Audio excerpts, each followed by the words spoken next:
In this video, I'd like to introduce you to the idea of ribbon customization. So for those of you who aren't using the ribbon can be now turned on through the user options by simply checking this Show Ribbon Bar tool. And you may have turned it off because you weren't used to the ribbons, or it seemed like there was a lot more going on here than you really wanted access to. But one of the very cool things about it is that you can now customize it to fit your specific needs. So by going to this backstage and going to options, you can find a customized ribbon control.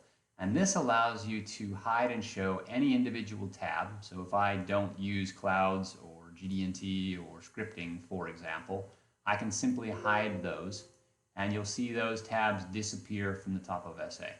You can also get much more specific, go into individual things like alignments and say I'm not using the cloud alignments either, and I don't have any use for, let's say, bundle adjust.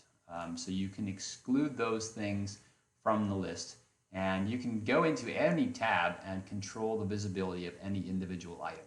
So that's one of the cool things about the ribbons, is that you don't have to be constrained to the initial ribbon layout or the way that things are set up initially. You can design that layout as you need.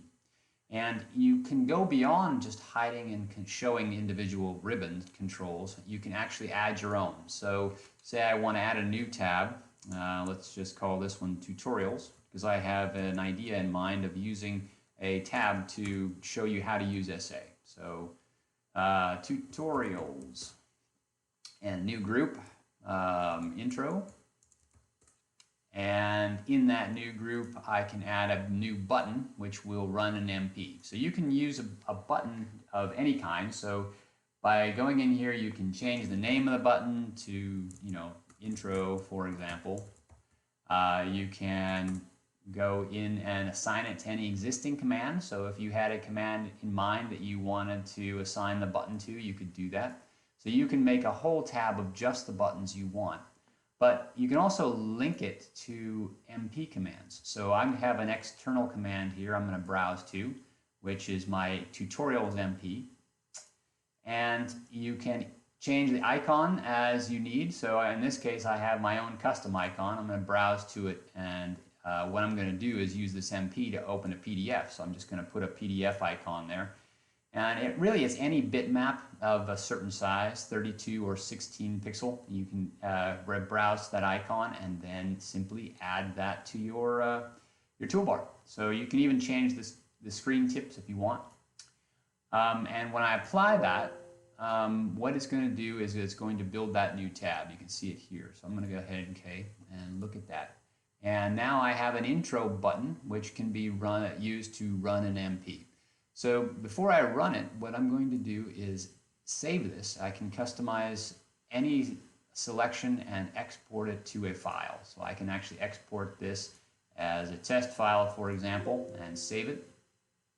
And then if I want to, I can restore the defaults, which will eliminate anything that was there before.